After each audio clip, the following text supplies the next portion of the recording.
Hello and welcome to Daily Records. I am Tommy Burton and we are talking about soundtracks for the month of August. And one of my very favorite movies with a very interesting soundtrack, Stanley Kubrick's 2001 A Space Odyssey.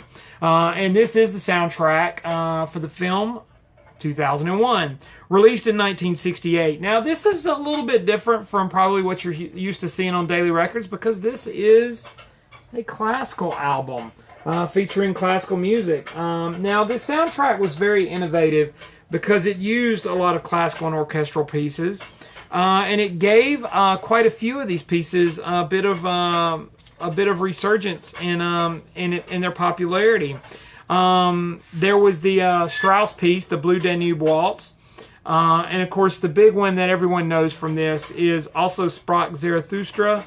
It was inspired by the writings of Nietzsche, funny enough, written by Richard Strauss. That has gone on to become one of the most iconic little pieces of music ever.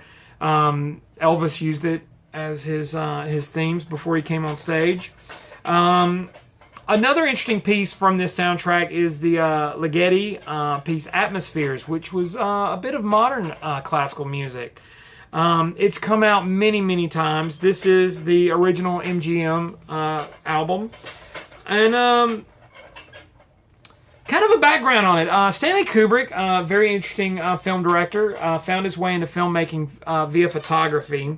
He had decided that he really wanted the movie to be mostly nonverbal, so he needed the music to portray the moods because there wasn't a lot of dialogue in the movie. As a matter of fact, a lot of the music that you hear on the soundtrack appears really before you hear anyone speak in the movie. And then, interestingly enough, if you've ever seen the film, and if you haven't, you should definitely see it. When there is dialogue, there is no music, so the music almost takes the place. Now, what was really interesting about it was that Kubrick used already existing pieces. There wasn't really anything that was composed for the movie. The Blue Danube, most people know that waltz. It's a very popular piece. That was used to great effect during the space station docking and the lunar landing sequences. And basically, it was sort of like the spinning of these satellites and these ships tied in with the sort of feel of that waltz. Of course, also the Sprach Zarathustra, the famous piece. You know this piece of music, you've heard it. Is sort of tied in with the birth of mankind, used very effectively.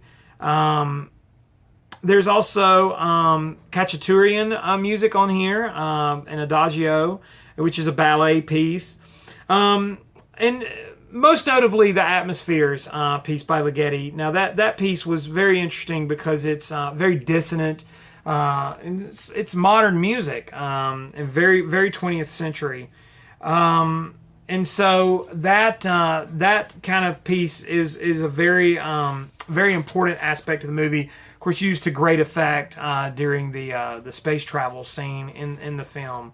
And so it really is. It really is quite an innovative soundtrack, as it is an innovative film because of the existing pieces. It wasn't really a score so much as they used existing music. And Kubrick kind of said it later on in an interview. He said, and I'm going to quote Stanley Kubrick here to kind of sum everything up. He said, however good our best film composers may be, they are not a Beethoven, a Mozart, or a Brahms. Why use music which is less good when there is such a multitude of great orchestral music available from the past and from our own time? When you are editing a film, it is very helpful to be able to try out different pieces of music to see how they work with the scene. Well, with a little more care and thought, these temporary tracks can become the final score. So there you have it, in Kubrick's own words. And that sums up the soundtrack to 2001, A Space Odyssey. A great film, an excellent soundtrack. Today's Daily Record. Like, comment, subscribe, share, follow me on Instagram and Twitter. It's TommyBurton75. I love interacting with you guys. Thank you all for watching. I'll see you tomorrow with another Daily Record.